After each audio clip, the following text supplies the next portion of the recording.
¿Creerían que estamos ante las puertas de un nuevo acuerdo de alto al fuego entre Israel y el grupo extremista de Hamas, mediado por Estados Unidos y Qatar?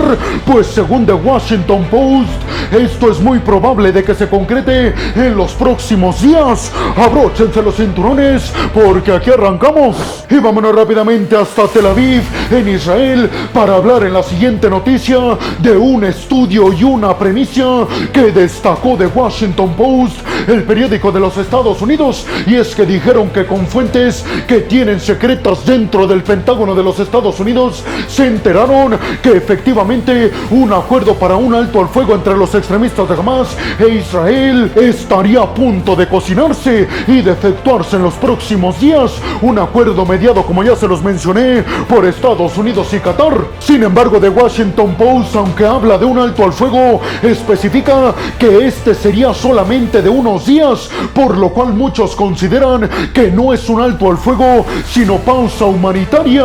¿Y en qué consiste, según The Washington Post, este acuerdo que se está cocinando tras bambalinas entre Israel y el grupo extremista de Hamas? Pues supuestamente, The Washington Post, el acuerdo tendría que ver con que a cambio de una pausa humanitaria de 5 días se liberarían más de 50 rehenes, entre ellos mujeres y niños, que tienen en sus manos los extremistas de Hamas. El periódico estadounidense aseguró que en este acuerdo, que se estaría estipulando en 6 páginas, estipula que ambas partes, Hamas e Israel, llevarían a cabo un alto al fuego durante 5 días y a cambio se liberarían 50 rehenes, esto distribuido en los 5 días que durara el alto al fuego. Se dice que aproximadamente los extremistas de Hamas liberarían a 10 rehenes cada 24 horas hasta llegar a 50. Les recuerdo que los extremistas de Hamas tienen en su poder a más de 240 rehenes que tomaron cuando invadieron el sur de Israel el 7 de octubre. El acuerdo también estaría incluyendo, según The Washington Post, el que países neutrales como por ejemplo Qatar estén monitoreando con drones militares toda esta región para corroborar que ni Israel ni los extremistas de Hamas están llevando algún tipo de ataque. Pero también incluiría que Israel abriera todas sus fronteras hacia la Franja de Gaza para el paso único y exclusivo de ayuda humanitaria. Hay que decir que hasta el momento ni Hamas, ni la Casa Blanca, ni Benjamin Netanyahu han mencionado que este acuerdo sea verídico, pero The Washington Post asegura que está a punto de concretarse. ¿Pero ustedes qué piensan? ¿Creen realmente que Estados Unidos y Qatar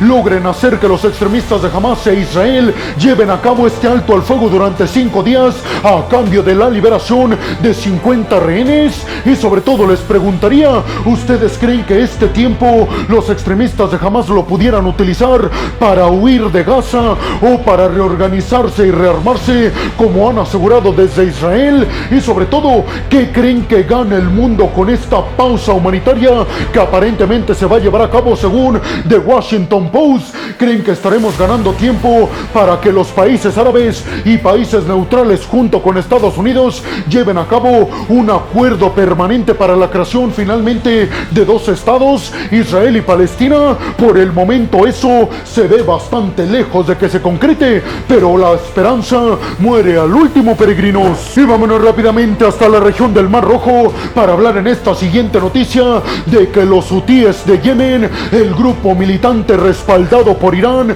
precisamente en Yemen, se apoderó ilegalmente de un buque de carga perteneciente al Reino Unido y que estaba bajo la operación de Japón. Esto porque los hutíes de Yemen pensaron que era un barco de carga de Israel, es decir, que acaban de involucrar a los británicos y a los japoneses en este conflicto. Los hutíes de Yemen se apoderaron ilegalmente de este buque de carga precisamente en el Mar Rojo, y obviamente las autoridades británicas y japonesas consideraron este acto como un acto de terror en esta región por parte de los extremistas de los hutíes, repito, respaldados por Irán. Los hutíes de Yemen confirmaron en un aviso internacional que habían capturado a este buque de carga perteneciente a Israel. Sin embargo, inmediatamente después autoridades japonesas y británicas aclararon la situación diciendo que el buque le pertenecía a los británicos y estaba bajo la operación de japoneses, lo que provocó que jamás se metiera en un conflicto conflicto internacional en contra, repito, de Japón y del Reino Unido. Recordemos que los hutíes de Yemen han sido uno de los grupos asociados y afiliados a Hamas y respaldados también militar y económicamente por Irán, que más han estado participando en este conflicto en contra de Israel con el lanzamiento de misiles y de drones militares. Pero esto parece ser que ha cruzado la línea en términos internacionales. El primer ministro japonés Fumio Kishida catalogó esto como un acto de terror y aseguró que estaba en comunicación directa con Irán, con Omán y con Arabia Saudita, tratando de ver canales de comunicación con los hutíes para que liberaran de forma inmediata este buque que, repito, estaba siendo operado por japoneses. Pero obviamente el problema no es nada más el buque de carga, sino la tripulación que había ahí dentro. Paradójicamente no hay japoneses en la tripulación. Se estima que los tripulantes son ucranianos, búlgaros, filipinos, rumanos y mexicanos.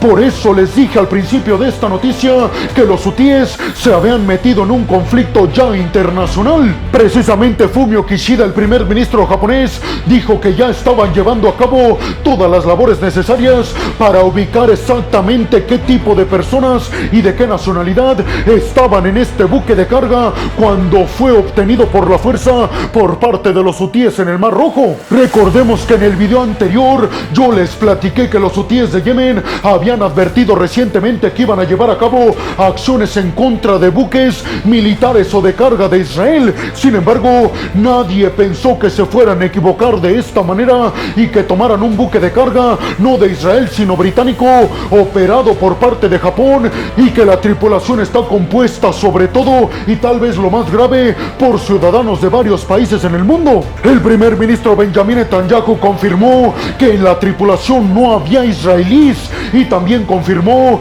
que este buque ni estaba operado ni tampoco le pertenecía a Israel, calificando esto como un acto de terror internacional por parte de los hutíes. De alguna forma Benjamin Netanyahu aprovechando este error de los hutíes para hacer que más países se sumen directamente en contra de los aliados que tiene Irán en todo Medio Oriente, que acuérdense, peregrinos, han dicho que quieren como principal objetivo acabar con Israel. Pero ustedes, ¿qué piensan? ¿Creen que los hutíes se equivocaron o creen que ellos ya sabían que este buque ni le pertenecía a Israel ni tampoco estaba siendo operado por ellos? ¿Cuál será el plan oculto de los hutíes de Yemen, que acuérdense son respaldados militar y económicamente por Irán?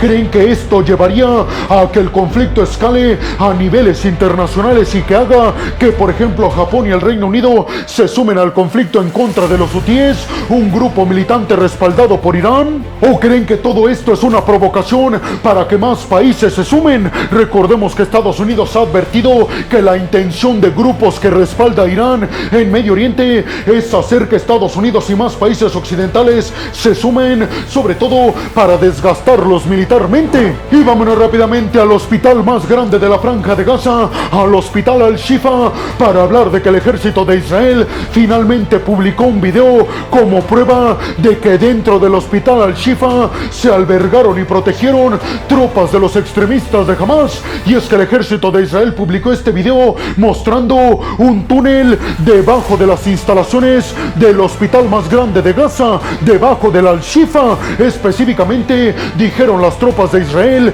que el túnel tiene 10 metros de profundidad y 55 metros de longitud y que fue utilizado por parte de los extremistas de Hamas para moverse a través de sus casas seguras hacia el hospital de Gaza, precisamente para usarlo, como lo ha venido advirtiendo Estados Unidos e Israel, como escudo. Recordemos que en estos momentos los militares israelíes están llevando a cabo misiones dentro del hospital de Al-Shifa, básicamente buscando desmantelar la red de túneles del grupo extremista de Hamas, pero también buscando demostrarle al mundo que los israelíes tienen razón y que los extremistas de Hamas utilizan a hospitales, escuelas y refugios como escudos humanos. Mawir El-Barsh, el director del ministro de Salud de Gaza, aseguró que este video y las acusaciones por parte de Israel son absolutamente falsas y aseguró que lo único que están haciendo es buscar pruebas para justificar sus ataques en contra de civiles inocentes, algo que aseguran desde Israel es absolutamente completamente erróneo, ya que ellos están presentando las pruebas para que el mundo deje de pensar que los extremistas de Hamas no utilizan a sus propias personas como escudos. Y no sé si recuerden que yo les di la noticia hace varios videos anteriores de que el grupo extremista de Hamas había acabado con la vida de una militar israelí, pues precisamente el ejército de Israel aseguró que fue ahí en las instalaciones del hospital Al-Shifa donde ocurrió este lamentable hecho, donde murió la militar israelí de 19 años, Noa Marciano. El ejército de Israel también presentó como prueba un video del hospital Al-Shifa en donde se puede observar a supuestos militantes de Hamas entrando al hospital Al-Shifa forcejeando con los que supuestamente son rehenes. Hamas en estos momentos no ha comentado nada de este tema. ¿Ustedes qué piensan? ¿Creen realmente que las pruebas de Israel demuestran efectivamente que debajo del hospital Al-Shifa existe un refugio por parte de los militantes extremistas de Hamas? ¿Creen realmente que los militantes extremistas utilizan refugios, escuelas y hospitales como escudo para sus operaciones? Y sobre todo, ¿logrará Israel desmontar todos estos túneles? Porque al parecer parece una tarea mucho más complicada de lo que se pensaba hace varias semanas. Y vámonos rápidamente hasta Pekín, hasta la capital china, para hablar de que líderes musulmanes y árabes llegaron precisamente a Pekín con el objetivo de hacer que China se meta más en el conflicto para buscar un alto al fuego y que deje un poco de lado su posición tan neutral. Ahí, líderes árabes y musulmanes pidieron un alto al fuego inmediato para proteger la vida de los palestinos que están en medio del conflicto en la Franja de Gaza. Hay que recordar que esta delegación de líderes musulmanes y árabes que visita Pekín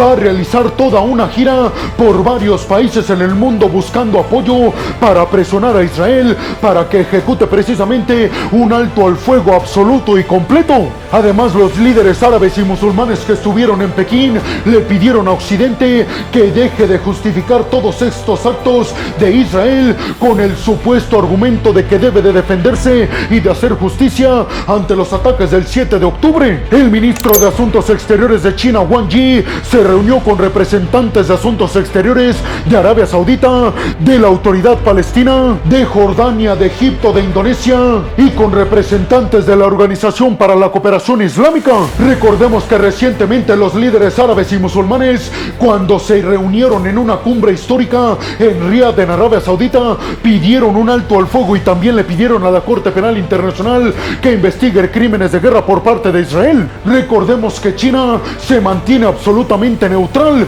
tanto es así que ha evitado incluso condenar a los extremistas de Hamas por el atentado del 7 de octubre en contra de Israel y también ha evitado condenar a Israel por todo lo que está aconteciendo en la Franja de Gaza. Por eso los líderes árabes y musulmanes saben que con la influencia de China pudieran hacer que Israel lleve a cabo un alto al fuego. Veremos si China realmente tiene un papel mucho más proactivo para llevar a cabo un cese al fuego en este conflicto. ¿Ustedes qué piensan? ¿Creen realmente que China abogue por un acuerdo de paz entre Israel y Hamas o seguirá manteniéndose al margen sin ensuciarse las manos? Recordemos que le critican mucho a China que no puede ser el nuevo líder mundial desbancando a Estados Unidos, posicionándose siempre con neutralidad. Aseguran que un líder mundial debe de tener precisamente eso, liderazgo e intervenir con fortaleza y no quedarse al margen como lo ha estado haciendo China, tanto en el conflicto entre Israel y Hamas como en el conflicto entre Rusia y Ucrania. Y vámonos rápidamente hasta París, Francia, para hablar de una llamada telefónica que mantuvieron el presidente francés Emmanuel Macron y Xi Jinping, el líder del gigante asiático. Una reunión con el objetivo de que Xi Jinping le pidió a Macron que presione a las empresas francesas para que inviertan más en el gigante asiático. Por su parte, Xi Jinping dijo que esta llamada telefónica tuvo el principal objetivo de establecer más relaciones económicas y diplomáticas con Francia. Recordemos que en estos momentos las relaciones europeas y chinas están bastante malas y desgastadas, sobre todo después de que Europa descubriera que el gobierno chino está dándole dinero a las empresas tecnológicas y de automóviles eléctricos chinas para que compitan mejor y más en el mercado europeo. Seguramente ustedes estarán preguntando, peregrino, no entendemos exactamente a lo que te estás refiriendo? Pues les pongo un ejemplo. Imagínense que ustedes son los europeos y venden automóviles eléctricos, y yo soy China y también vendo los automóviles eléctricos en el mercado europeo. ¿Qué pensarían si yo le doy dinero a las empresas de mi país para que ellos puedan bajar sus precios y puedan vender más automóviles que las propias empresas europeas?